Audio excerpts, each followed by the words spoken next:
Aleluia. Vocês estão felizes, gente? Que igreja linda. Parabéns por essa igreja, por essa família espiritual. Glória a Deus por vocês, glória a Deus pela liderança. Você está feliz mesmo? Dá um soquinho na mão da pessoa que está do seu lado aí. Fala, foi bom adorar junto com você. A gente ainda vai voltar a adorar Jesus hoje, eu acho. Eu acho. Mas pode se sentar, por favor. Glória a Deus. Que honra estar aqui.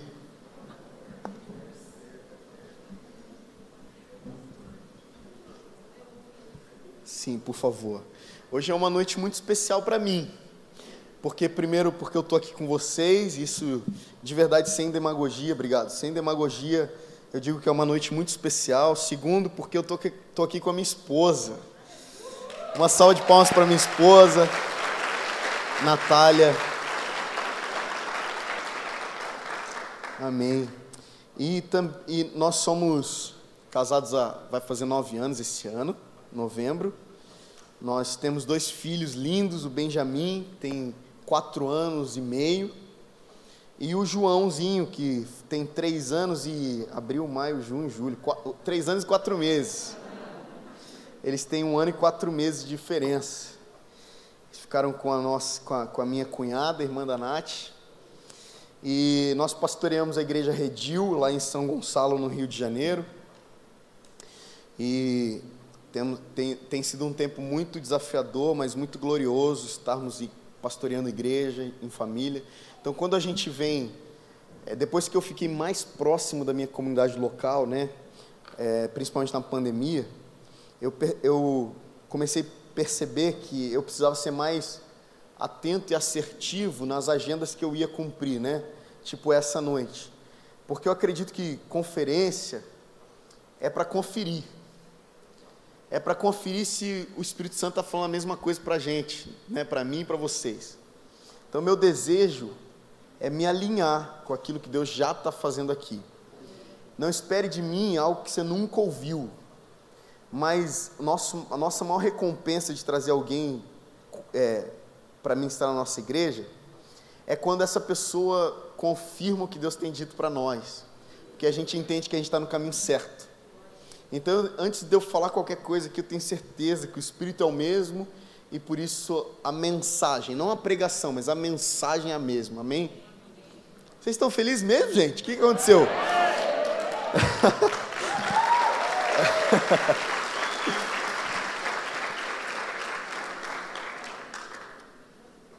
Geralmente é assim mesmo, o povo canta alto na adoração e na palavra o povo fica. Não tem problema não, vou mandar. Bem, faz muito sentido para mim o que terminamos cantando e o que começamos cantando, né? Começamos cantando, os nossos olhos estão abertos para vê-lo, os nossos olhos estão abertos para ver o próprio Jesus e Ele virá. E terminamos cantando, és perfeito Jesus em todos os seus caminhos. Percebeu que toda a adoração hoje foi para Jesus? Porque nós acreditamos que à medida em que avançamos na volta de Jesus, à medida em que o dia da volta de Jesus se aproxima, a gente precisa ser um pouco mais assertivo naquilo que cantamos. Então eu tenho falado bastante sobre a preocupação que eu tenho tido com os ministros de louvor dessa nação. Eu tenho uma plataforma chamada Escola Alvo, onde nós mentoreamos quase que semanalmente ministros de adoração de igrejas locais. E a minha preocupação tem sido apontar as nossas canções para a coisa principal, para a mensagem principal, para deixarmos um pouco de cantarmos sobre a mensagem secundária, porque a mensagem secundária nem sempre aponta para a mensagem principal. Eu vou explicar agora, e ainda não é a palavra, eu acredito que Deus está falando isso para a gente, Deus está falando comigo para falar isso com vocês hoje. Nós precisamos um pouco deixar de apontarmos para as coisas secundárias que se parecem com Deus, mas que não são Deus. Por exemplo, a glória de Deus parece com Deus, mas não é Deus. Deus é Deus e Deus tem a sua glória para revelar para a gente. Quando a gente canta sobre a glória de Deus, evidenciando demais e até potencializando demais o caráter da glória de Deus, corre risco da gente cultuar a glória e não Deus da glória. Corre o risco da gente cultuar a glória de Deus e esquecer do Deus da glória. Aí a gente vai cantar sobre Deus e cantamos sobre milagres de Deus. Aí a gente passa a cultuar o milagre de Deus e não o Deus do milagre. Então Deus tem falado muito comigo, muito forte sobre sermos assertivos para quem cantamos. Porque nós não somos transformados à imagem da glória de Deus. Nós somos transformados à imagem de Cristo. Nós não somos transformados no milagre, nós somos transformados em Jesus. Faz sentido o que eu estou falando aqui? Então nós precisamos olhar para a pessoa correta e adorarmos a pessoa correta, para que nós sejamos transformados na pessoa correta. Porque o que tem acontecido em nosso meio é que a gente tem virado um monstro, com muitas faces, com muitas mãos, com muitos pés, de muitas formas, quando na verdade precisamos apontar para uma mensagem só. Paulo, Pedro, João, Tiago, Lucas, Marcos, eles são homens de perspectivas diferentes sobre uma mensagem só. Eles até olham sobre a vida de Jesus, por exemplo, por perspectivas diferentes, ao redor, com óculos, com a ótica diferente, mas no final, todos os 4 evangelhos, todas as epístolas de Paulo, todas as epístolas de João, as epístolas de Pedro, são uma mensagem só. Então a gente une Pedro, principalmente Pedro, com Paulo, e a gente percebe que eles estão muito sintonizados em relação àquilo que creem. Por isso, eu creio que a mensagem, a voz da igreja, tem sido potencializada nesse tempo e vai ser potencializada. Se preparem, porque está vindo uma estação de muita glória de Deus a partir do cântico da igreja. Eu amo ouvir a igreja cantar como cantamos hoje. Eu amo ouvir a igreja cantando sobre uma única pessoa, todos engajados, porque imagina, o momento da adoração é o momento mais dinâmico do culto. Por quê? Porque estamos cantando Rei da Glória, e esse Deus é um só, mas aí tem uma criança cantando Rei da Glória, sob a sua perspectiva, na sua pureza. Enquanto isso tem um adolescente cantando sobre Rei da Glória, com as suas características. Aí tem um jovem adulto cantando o Rei da Glória, mesma mensagem com uma outra característica. E aí tem um senhor de idade cantando o Rei da Glória com a sua característica. E isso é o que Paulo chama de multiforme sabedoria de Deus. É a sabedoria de Deus espalhada no seio da igreja. São revelações, a mesma pessoa dando micro-revelações, dando micro-facetas do seu caráter para muita gente. Então cada um tem uma pecinha do quebra-cabeça, e na hora de devolver isso é poderoso. Por isso eu acredito numa estação, num ciclo fechando. Que ciclo é esse? O ciclo dos ungidões. De lotar conferência, lotar ginásio, para ver um homem adorar. E está se iniciando um outro ciclo, que a gente vai lotar ginásios, lotar conferência, lotar igrejas, depois essa pandemia maldita passar, a gente vai lotar estádios. Imagina a cidade inteira, só que agora tem um diferencial. Quem está aqui em cima é só uma pessoa que está liderando a igreja do Senhor, e a glória da mensagem está com a igreja. A glória da mensagem, entenda isso, a glória da mensagem não está com o ministro somente mais. A glória da mensagem está com a igreja, está com os pequenininhos, está com os santos do Senhor, entende? Está com aqueles que ninguém conhece, está com os desafinados, aleluia ou não? A glória do cântico da igreja está com os desafinados, está com a galera que fica escondidinha, está com os irmãos. Eu tenho ficado tão apaixonado cada dia que passo pela igreja do Senhor, porque é a igreja do Senhor que revelará a multiforme sabedoria de Deus. É a igreja do Senhor que vai revelar a glória de Cristo para o mundo, até porque Cristo em nós é a esperança da glória. Vocês estão felizes com essa palavra? Vamos fechar os nossos olhos novamente antes de entrar nessa palavra, e vamos clamar ao Senhor para que Ele nos ensine essa palavra poderosamente hoje. Pai, obrigado, Senhor, por tudo que o Senhor fez hoje aqui, aí, por tudo que o Senhor vai fazer. Eu te agradeço. Espírito Santo, Jesus disse sobre o Senhor, que o Senhor nos ensinaria todas as coisas. Jesus disse sobre o Senhor, Espírito Santo, que o Senhor guiaria-nos a toda a verdade. Jesus disse que o Senhor, Espírito Santo, convenceria o homem do pecado, da justiça e do juízo. Jesus Cristo disse sobre o Espírito Santo que ele era o iluminador da glória de Cristo.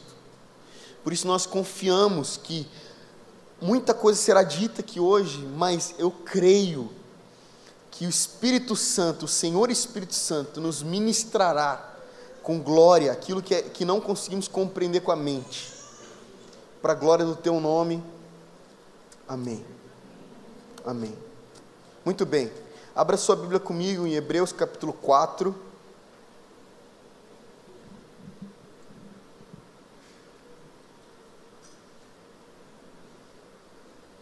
Hebreus capítulo 4, versículo 12. Hebreus 4, 12. Diz assim: porque a palavra de Deus é viva e eficaz, e mais penetrante do que espada alguma de dois gumes, e penetra até a divisão do que, gente? Da alma e do espírito, e das juntas e medulas, e é apta para discernir os pensamentos e intenções do coração. Eu creio nessa palavra de Deus. Eu creio que a palavra é o meio pelo qual nós estamos sendo limpos, lavados. Vocês lembram uma vez que Jesus ele pega uma bacia com água e uma toalha sobre os seus lombos e ele desce? Eu amo isso, porque Jesus, ele, como Deus, como Paulo disse aos Filipenses capítulo 2, versículo 5, tende em vós o mesmo sentimento que houve também em Cristo Jesus, porque ele não usurpou ser o próprio Deus, antes ele assumiu forma de servo, antes ele se esvaziou, e assumindo figura humana, ele foi até a servidão. Então eu digo o seguinte, que Deus, Jesus Cristo, Emanuel, Deus conosco, ele se rende, ele desce duas vezes, ele desce para se tornar homem, que já era um escândalo, é um escândalo para os judeus não messiânicos, por exemplo, ou seja, aqueles que ainda estão esperando a vinda do Messias, aqueles que não creram que Jesus é o Messias, é um escândalo quando eles ouvem a gente pregar e dizer que Deus abriu mão da sua glória e desceu sem glória por natureza para se fazer homem. Mas o que mais me escandaliza, entre aspas, né?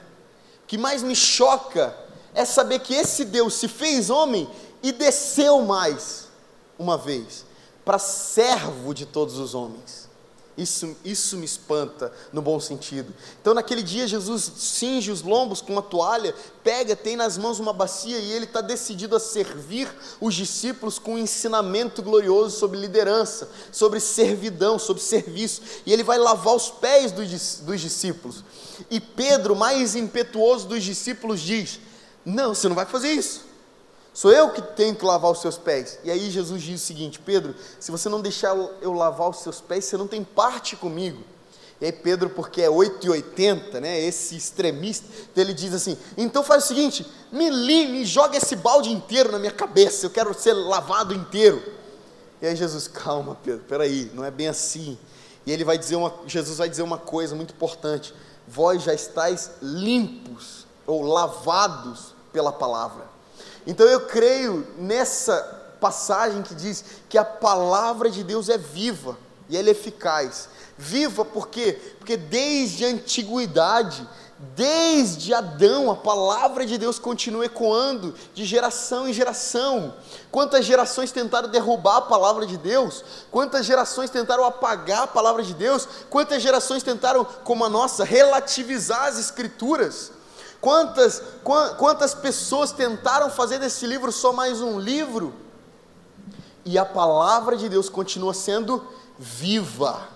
É por causa da palavra de Deus que você está aqui sentado hoje. Eu não tenho a menor dúvida. Eu não tenho a menor dúvida que é a palavra de Deus que te mudou, te transformou, te libertou, te tirou do lamaçal do pecado. Foi a palavra. Foi a fé pelo ouvir a palavra de Deus. Foi a fé que nasce dentro de você e vem limpando todo o seu ser por causa das Escrituras. Deixa eu falar uma coisa para começar esse entendimento. E hoje a gente tem bastante coisa, a gente vai cada vez mais profundo. Vocês estão animados com essa?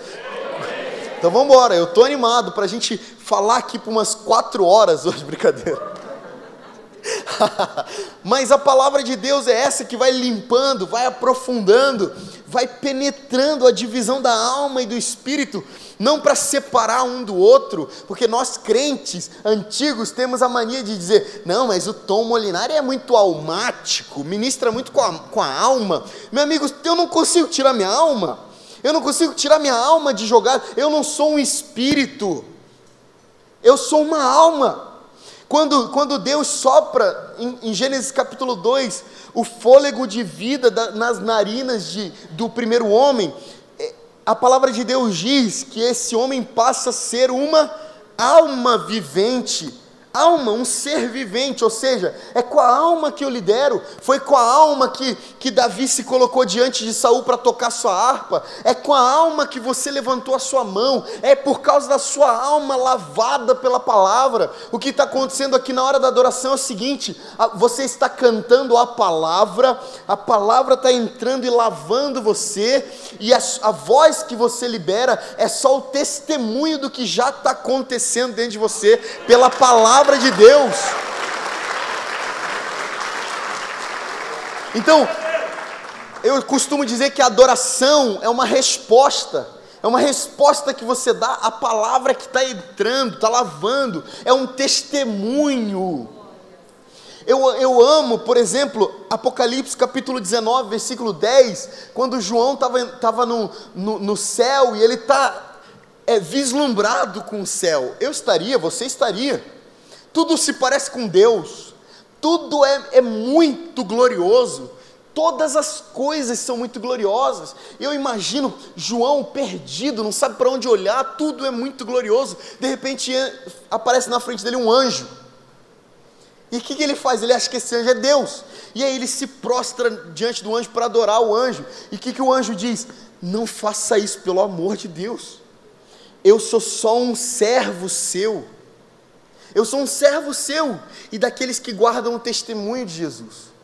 Aí o anjo diz uma coisa para João que me ensina muito. Ele fala, adora a Deus, porque o testemunho de Jesus é o espírito da profecia. É isso que acontece quando cantamos a palavra de Cristo. O que está acontecendo quando a gente canta a palavra de Deus? A gente está testemunhando Jesus, o testemunho de Jesus está sendo ecoado.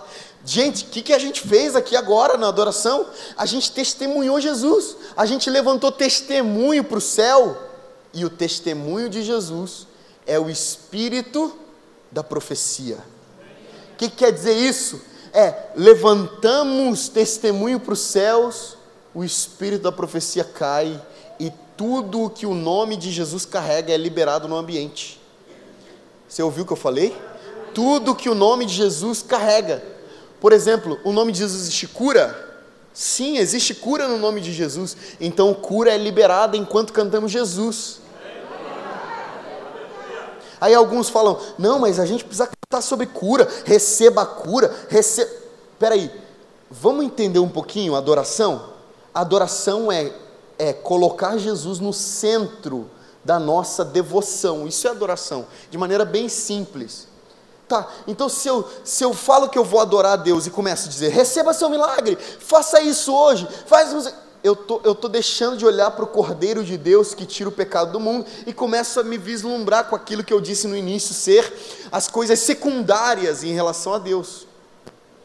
Então eu preciso ter fé para adorar a Deus, eu preciso ter fé para saber que enquanto levanto o testemunho para os céus, de Jesus, tudo que o nome de Jesus carrega está sendo liberado. Espírito da profecia. Alguns estão sendo curados na hora da adoração. Alguns estão sendo libertos de coisas que nem sabem. Você tá com a sua mão erguida e você está sendo liberto.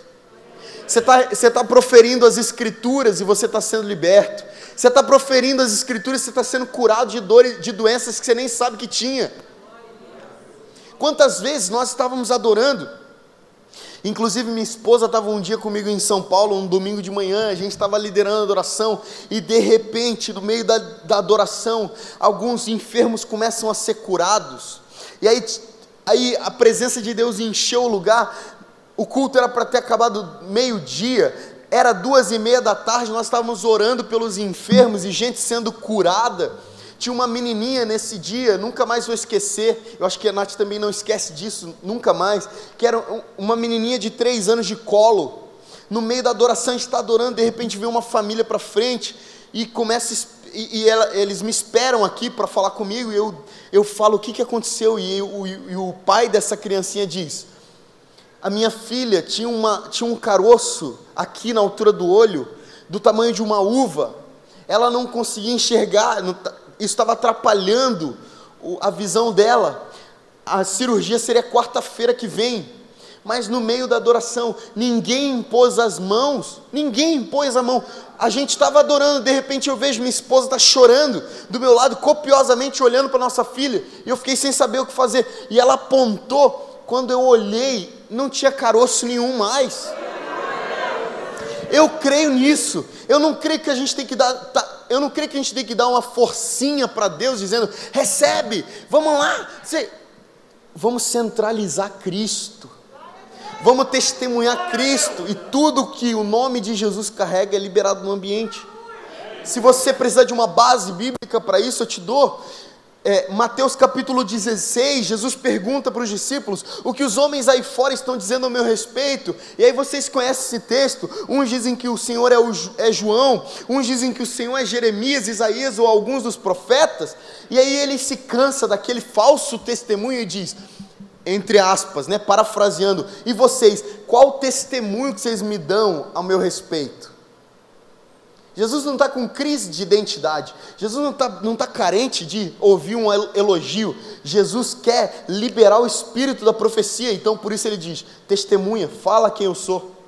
E aí Pedro: tu és o Cristo, o Filho do Deus vivo. Pedro profere a palavra, Pedro diz: tu és o Cristo, o Verbo, a palavra de Deus encarnada. Jesus diz: bem-aventurado és tu, Simão Bar-Jonas, filho, Jonas, pomba, bem-aventurado és tu, filho da pomba, ou seja, a personificação do Espírito Santo. Bem-aventurado és tu, porque não foi nem carne nem sangue que te revelou isso, mas foi o meu Pai que está nos céus que te revelou isso. E agora que você testemunhou, o Espírito da profecia cai, e agora eu começo a liberar. O próprio Jesus diz agora não é mais você que declara quem eu sou, agora é eu que declaro quem você é. Tu és pedra, e sobre essa pedra eu edificarei a minha igreja, e as portas do inferno não prevalecerão contra ela. Eu vos darei a chave do reino dos céus. Tudo que vocês ligarem na terra já terá sido ligado nos céus. Tudo que vocês desligarem na terra já terá sido desligado nos céus. Olha só o que acontece no ambiente por causa de uma declaração, um testemunho: tu és o Cristo, Filho do Deus vivo. Anteontem eu estava com uma live no Instagram, e de repente uma pessoa entrou e perguntou para mim: Tom, o que acontece enquanto adoramos? E eu falei: uau, que ela queria saber no mundo espiritual o que acontecia. E eu tentei ser o mais rápido possível, mas eu disse o seguinte: sabe o que acontece enquanto adoramos? O que acontece é que nós elegemos quem se sentará no trono. Porque eu digo um princípio aqui, em relação à soberania de Deus, Jesus é o rei sobre todos os reis. Em relação à soberania, à presciência, Jesus está acima de todo nome. Mas em relação, infelizmente, à jurisdição, principalmente de governo, infelizmente tem lugares que Jesus não governa. Se você entrar em alguns lugares que Jesus não governa, você vai saber que Ele não governa ali. Você vai saber que ali tem uma jurisdição de uma potestade, um principado, de um demônio. Vamos lá, alguém aqui já entrou num lugar hostil espiritualmente? Alguém aqui já entrou? Num lugar onde você fala, nossa, tá pesado o ambiente aqui. Isso fica muito claro para nós, não quero soar místico aqui, por exemplo, quando a gente chega em cidades diferentes, a gente já sente um ambiente espiritual mudando. Por quê? Porque a jurisdição do ambiente não necessariamente, volto a dizer, governo, é por isso que Jesus diz, clamem, venha a nós o teu reino, porque não faria sentido, se Jesus fosse rei de toda a geografia, não faria sentido ele dizer, clamem, venha a nós o teu reino, porque Jesus já dominou tudo. Mas o reino de Jesus precisa vir aqui nessa rua, nesse bairro, porque infelizmente existem casas aqui nessa rua, nesse bairro, que não são governadas por Jesus. Então a pergunta é, o que acontece enquanto adoramos? O que acontece enquanto adoramos é que nós elegemos quem se sentará no trono. Novamente eu digo, não nos preocupemos nessa estação com cantarmos coisas secundárias em relação a Deus, diante da riqueza do caráter do próprio Deus que podemos cantar. Estamos preocupados em cantar sobre a bênção que vai vir hoje, ao invés de cantarmos sobre esse Cristo que já nos abençoou com toda sorte de bênçãos espirituais que estão nas regiões celestiais. Então a gente se preocupa demais em cantar coisas secundárias, quando na verdade nós precisamos entender que Deus, entre aspas, empoderou a igreja para eleger que Ele seja o primeiro daquele lugar, que Ele seja o rei sobre aquele lugar. Sabe que eu creio que essa casa espiritual, essa igreja aqui, bem localizada, soberanamente pelo Senhor, pode transformar esse bairro aqui, por causa da declaração que Jesus é o Senhor, que Jesus é o rei desse lugar.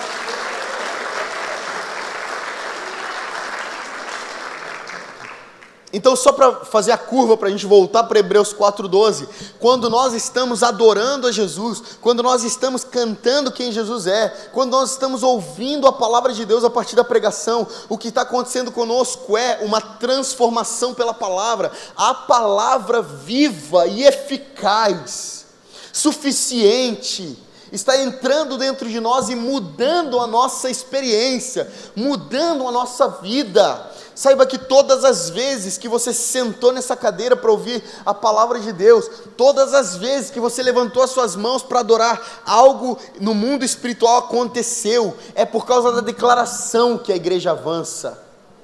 Sabe, entenda um pouco nós como pastores, ministros, quando a gente diz para você, cante alto, canta.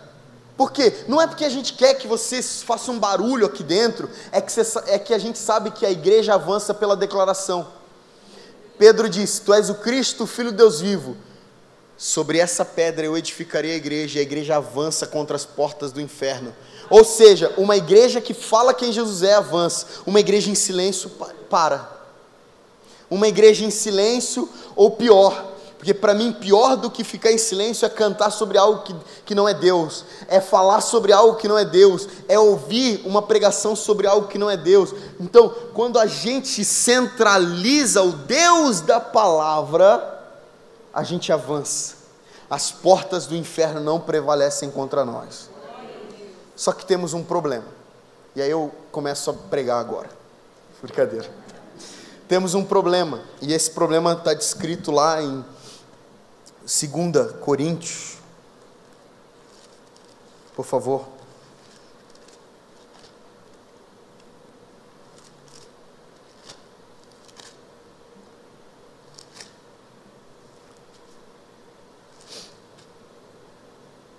Segunda Coríntios capítulo 10, a gente vai ler o versículo 3, 4, 5 e 6.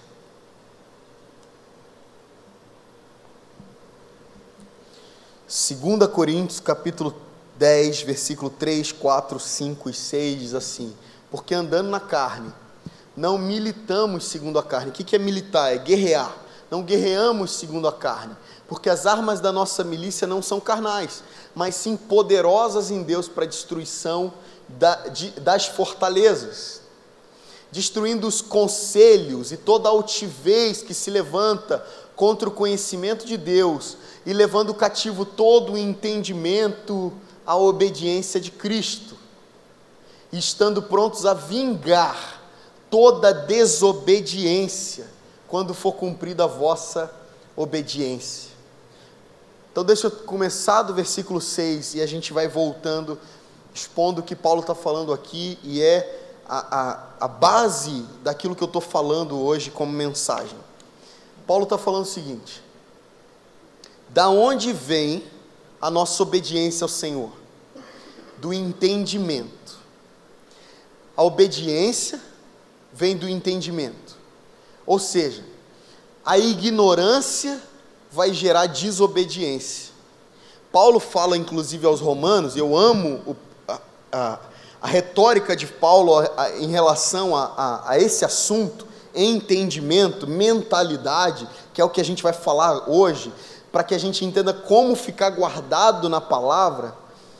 Eu amo quando Paulo fala isso, porque ele é muito completo, mas ele não é completo num texto só, ele vai se completando nas cartas aos romanos, nas cartas aos coríntios, nas cartas aos efésios, aos colossenses, aos filipenses. Por exemplo, para os filipenses capítulo 4, versículo 8, ele vai dizer: irmãos, tudo que é honesto, tudo que é santo, tudo que é puro, tudo que é verdadeiro, se existe alguma virtude nisso, se existe algum louvor nisso, que isso ocupe o vosso pensamento. Então Paulo está preocupado com a mente. Para os romanos, Paulo diz o seguinte: o Deus desse século, ou seja, Satanás, cegou o entendimento dos filhos da desobediência. Ou seja, da onde vem a desobediência? Da ignorância, da falta de entendimento. Nós somos uma geração que tem a Bíblia que quiser na mão, mas não temos entendimento da doutrina do Evangelho da graça, da salvação. Não temos a compreensão do quanto temos de riqueza nas mãos.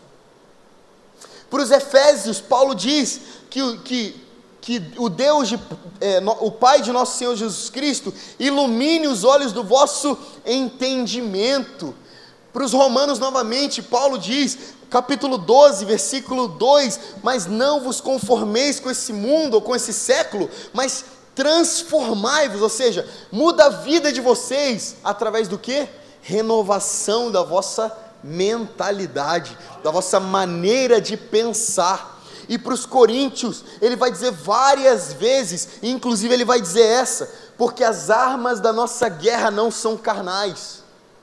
Ele vai inclusive sacramentar aqui o que ele já diria para os efésios, primeiro no capítulo 1, versículo 3, vocês estão acompanhando aqui comigo? Está muito rápido, não?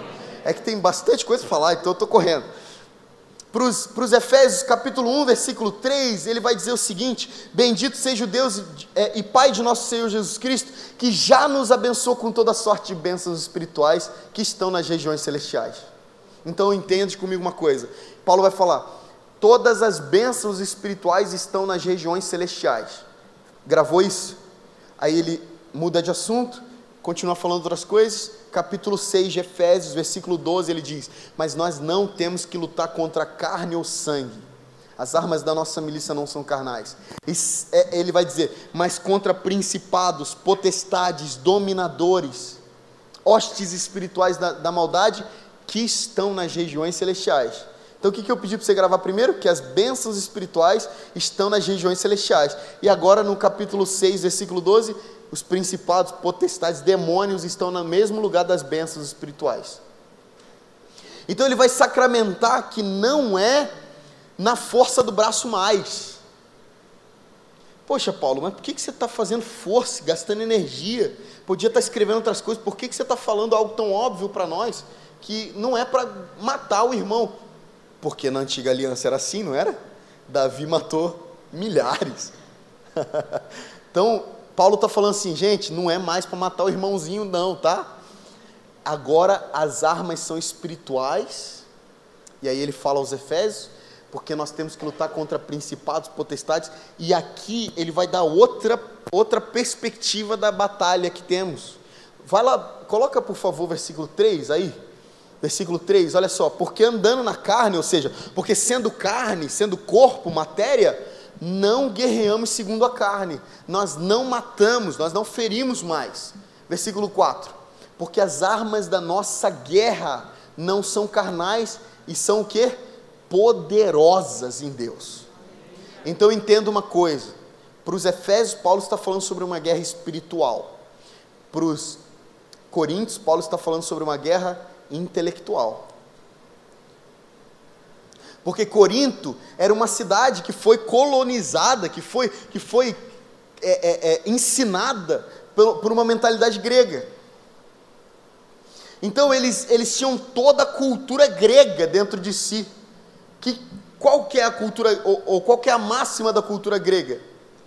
Eles cultuam o saber, o intelecto. Entende?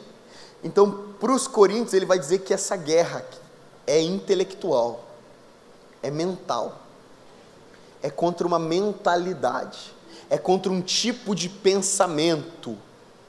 E aí ele vai dizer que com a igreja está uma arma poderosa.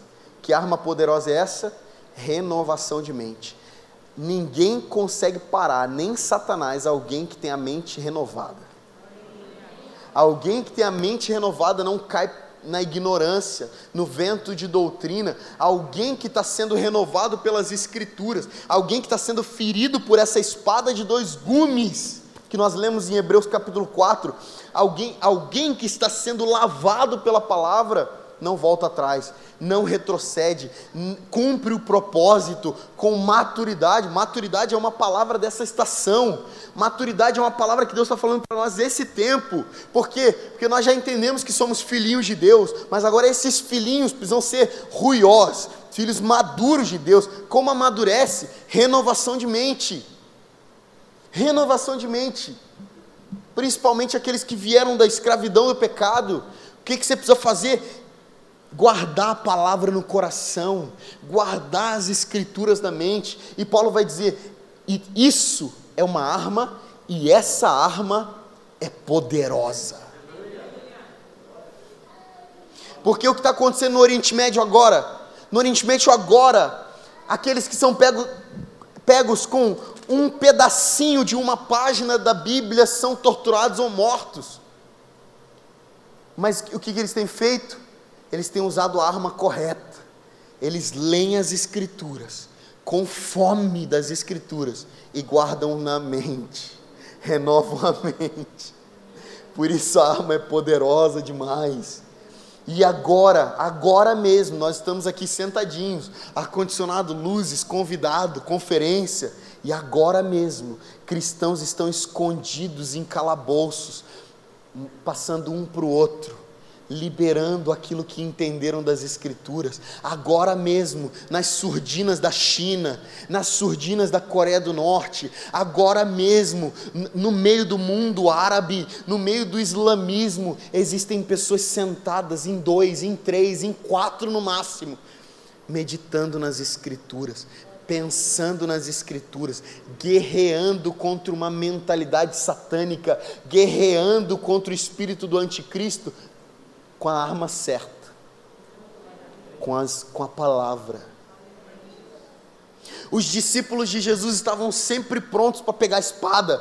O que Pedro fez na orelha de Malcolm no dia da prisão de Jesus foi só um exemplo escrachado, maximizado do que eles estavam dispostos a fazer o tempo inteiro.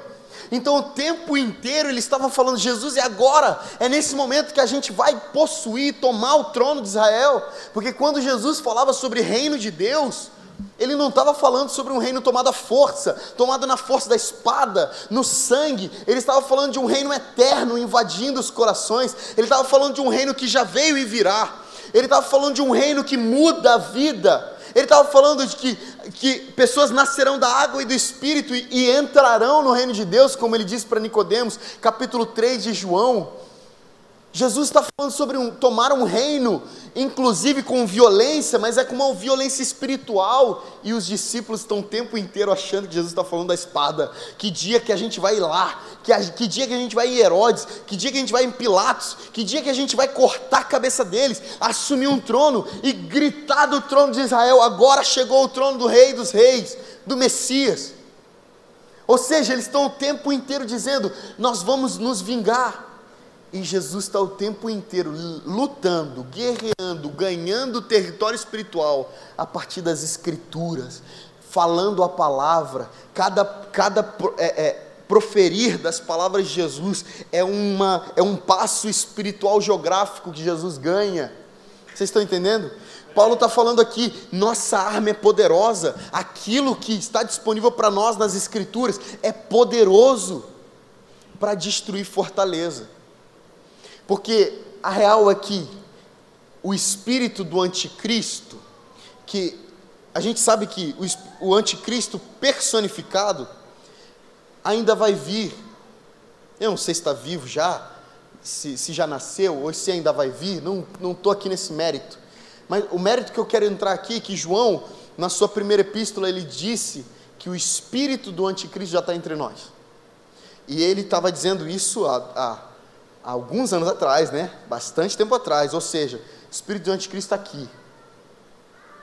E uma das características, na sua primeira epístola, a primeira epístola de João, ele vai dizer: filhinhos, vocês são filhos de Deus agora. Agora vocês são filhos de Deus. E uma das características do espírito do anticristo é que apóstolos ou falsos apóstolos, falsos profetas vão entrar nas igrejas, vão pegar os microfones, vão subir em plataformas e relativizar a nossa filiação.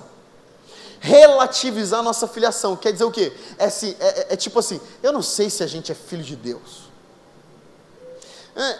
Não é bem assim. Eu não sei se Jesus é filho de Deus. E eles vão começar a relativizar a nossa filiação e tentar levar, como a ilustração que Paulo usa, por vento de doutrina, e empurrar a gente para fora, não necessariamente para fora do rebanho, mas para as extremidades teológicas, sabe? A gente está começando a experimentar na internet pessoas proferindo heresias que a gente fala, nossa, mas isso aqui é muito feio.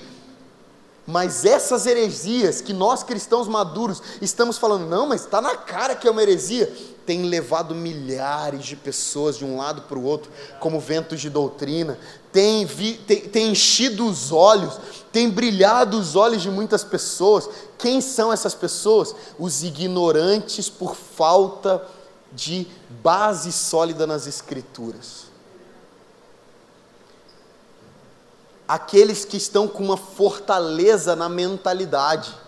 O que é uma fortaleza na mente? É que por muitos anos, é o que nós chamamos de sofismas.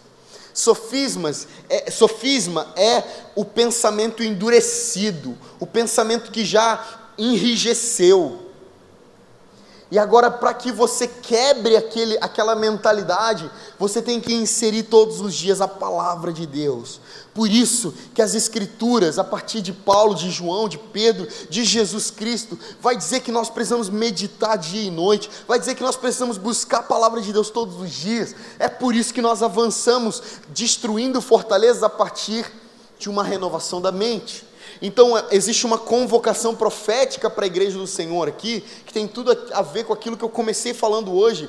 Eu não acredito num homem ungidão, num avivalista enchendo o estádio, mas acredito numa igreja que pensa como Jesus, uma igreja que renova a mente, a igreja do discipulado, a igreja do estudo das Escrituras, a igreja do mergulho bíblico e doutrinário, uma igreja que não fica sendo levada de um lado para o outro, uma igreja onde todos estão buscando conhecer e prosseguir em conhecer o Senhor.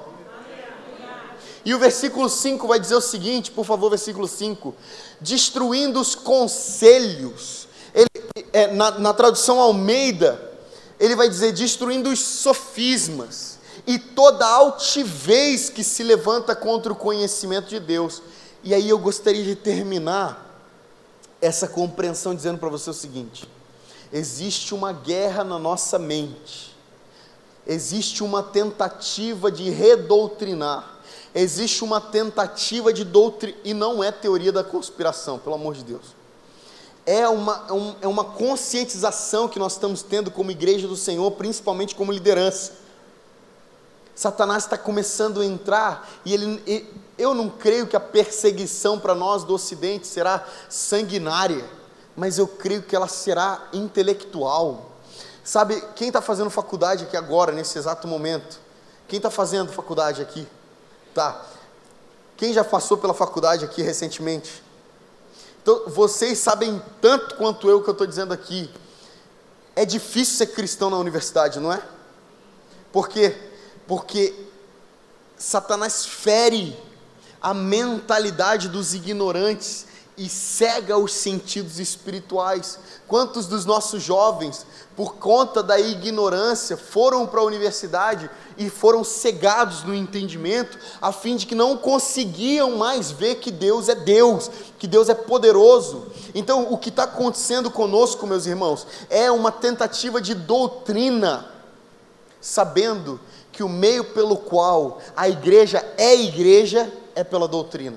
Atos capítulo 2, versículo 42, existem 4 bases fundamentais da igreja, ou da primeira igreja, que nos ensinam. E eles perseveravam unânimes na doutrina. Esse é o primeiro pilar.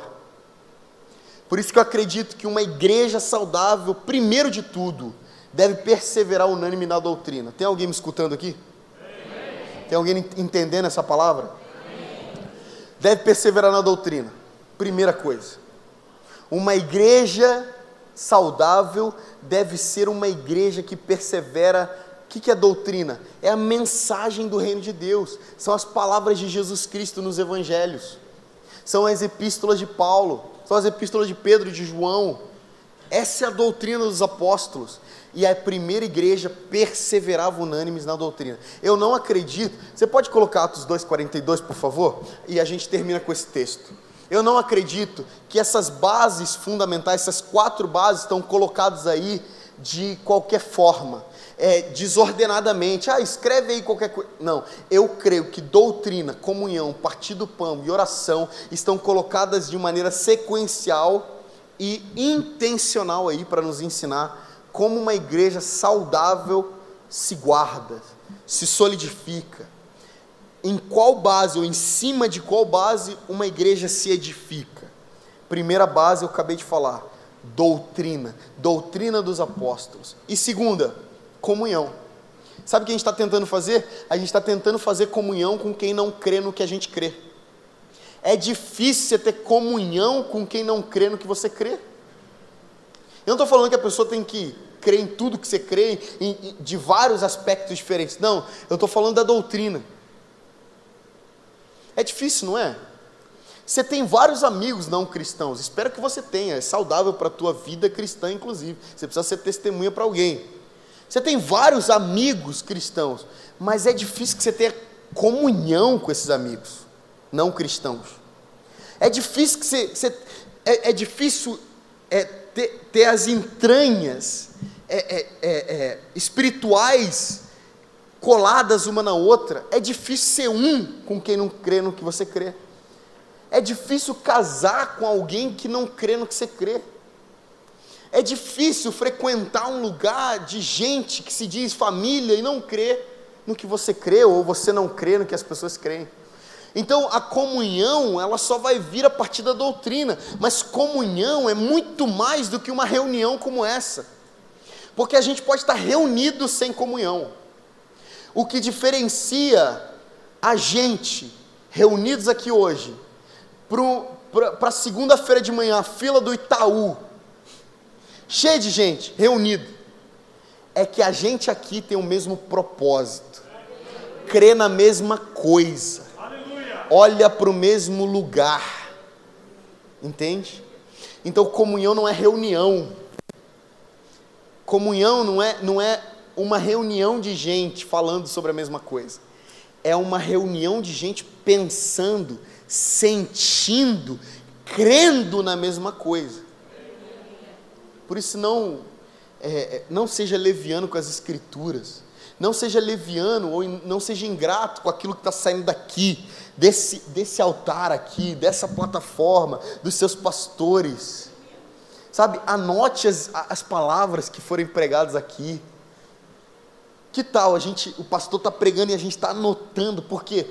Porque não é o pastor dando uma palavra que Deus deu para ele, é o pastor compartilhando a nossa doutrina. Isso eu falo para a minha igreja. O que eu estou dizendo para vocês hoje aqui, eu falo para a minha comunidade. A palavra que eu prego não é minha, a palavra que eu prego é nossa, o pão é nosso. E aí faz sentido o terceiro pilar, partir do pão. Porque você vai partir o pão, e o partir do pão é a máxima expressão da comunhão. É a máxima expressão de que nós estamos esperando a mesma pessoa, crendo na mesma coisa. Então, partir do pão não fala só sobre pegarmos um pão, uma tacinha de suco de uva e dividirmos com os irmãos e lembrarmos do sacrifício de Jesus. Partir do pão é muito mais que isso. O partir do pão é: temos o mesmo pensamento, cremos na mesma coisa, estamos juntos e nos fortalecemos, compartilhando a palavra juntos um para o outro. Pão é palavra, entende? Então nós vamos fortalecendo uns aos outros. Novamente eu digo, para ser enfático e até chato também, Deus está levantando uma igreja forte, uma igreja gloriosa. E as orações são o último. A gente acha que a oração é o primeiro, né? Não. Porque oração é uma resposta a Deus sobre o que Ele já disse. Oração é concordar com o que Deus já disse. Portanto, não oremos o que Deus não disse para a gente orar. Porque quando Jesus disse que se pedirmos qualquer coisa em seu nome Ele fará, quer dizer que se pedirmos qualquer coisa alinhada com seu caráter, alinhada com o que Ele já disse nas Escrituras, é por isso que Jesus não manipula a gente a orar, a rezar. Pai nosso que estás no céu, santificado. Não, Jesus diz o que a gente tem que responder para Ele em oração. Faz sentido isso? E aí, por que a oração é só último pilar? Porque a oração é uma resposta àquilo que cremos, àquilo que estamos nos tornando como igreja, àquilo que estamos nos tornando como corpo. Por isso, um corpo que pensa na mesma coisa, um corpo que crê a mesma coisa. Paulo disse, né? Temos um só Deus, um só batismo, uma só fé.